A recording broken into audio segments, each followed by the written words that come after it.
Let me describe a scene you've probably seen before. A manager looks at the team and thinks, they're not hungry. They're not motivated. They don't care. So the manager pushes harder. More rules, more check-ins, more pressure. And somehow, performance gets worse. What if the problem isn't your people, but the assumptions you're managing them with?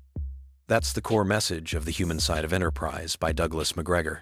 In the next few minutes, you'll learn why more control often creates less responsibility, what Theory X and Theory Y really mean, and a simple way to redesign your leadership style so people actually take ownership.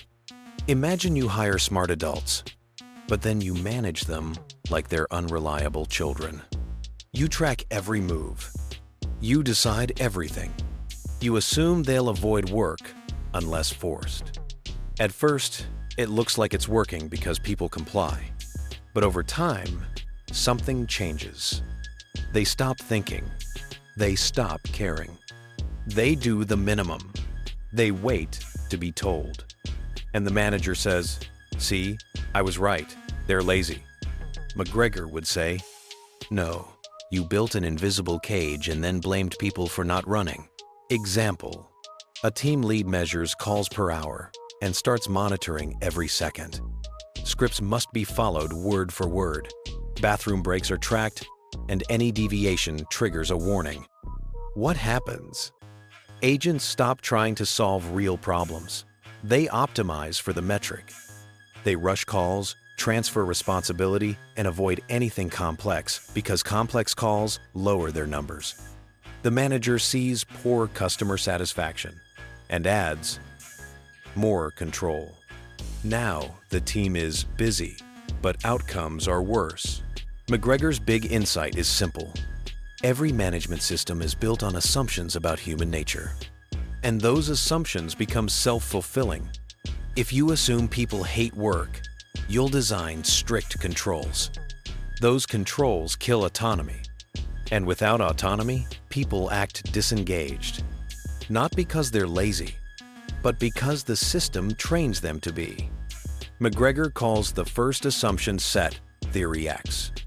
Theory X assumes people dislike work, people avoid responsibility, people need to be controlled, people are motivated mainly by money and fear.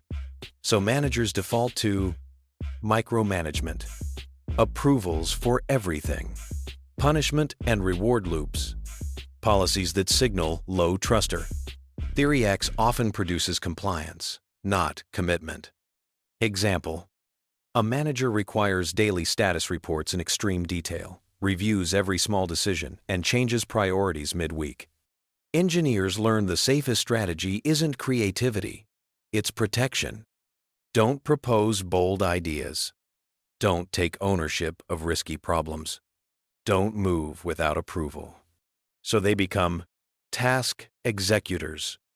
They do exactly what's assigned and nothing more.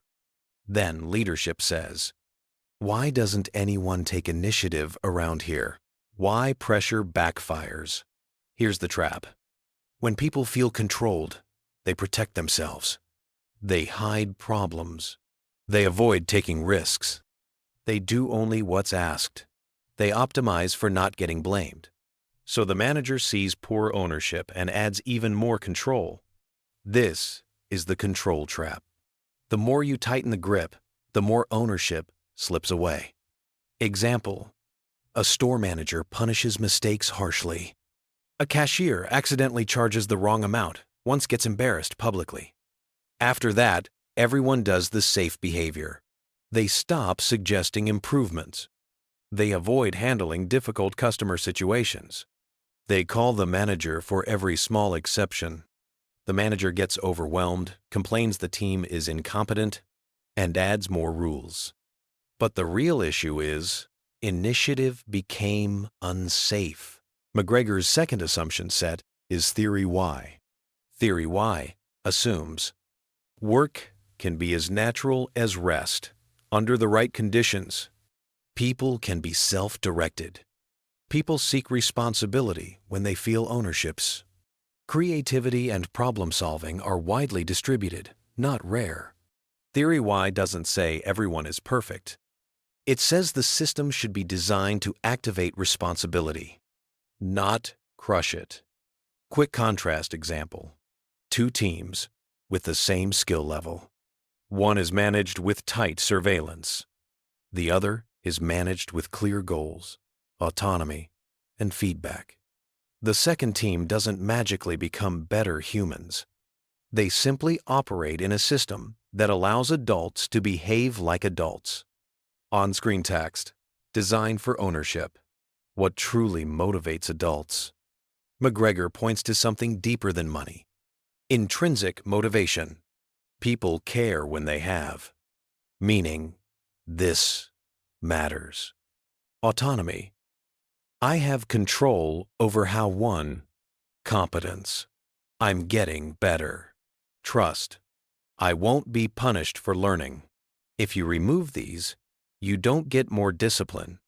You get quiet quitting. Example. If your workplace punishes honest mistakes, people stop reporting early. Problems then grow in the dark. When the explosion finally happens, leadership says, "Why didn't anyone tell me?" But the system taught them. Telling the truth is unsafe. Now let's turn this into a practical reset. 3 changes you can make without becoming soft. Step 1. Replace control tasks with control outcomes. Instead of controlling how people work, control what good looks like. Define the outcome. Define the constraints, time, budget, quality. Then let people choose the method, Jim. Example. Instead of follow this exact script and these exact steps, your goal is to resolve the issue in one contact while protecting customer trust. Here are the rules. Here's what success looks like. Use your judgment. Simple line you can say as a manager. I'm not here to control your steps. I'm here to protect the result. Step 2. Shift from approval culture to ownership contracts. If every decision needs approval, you train dependency. Instead, assign a clear owner bay. Give decision rights, what they can decide alone. Dream. Give escalation rules, when to ask. Example. A weekly review, where the first question is not, who caused this? But, what did we learn? What will we change? And what support do you need? On-screen text. Owner plus rights plus escalation. This creates a safe zone for initiative. Step 3.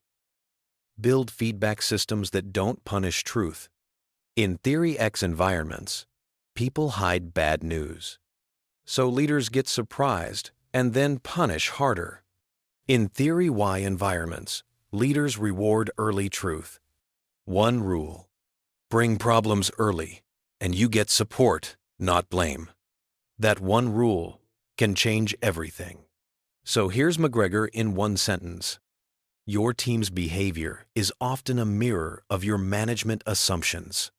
Theory X creates compliance and dependence. Theory Y creates ownership and growth when designed correctly.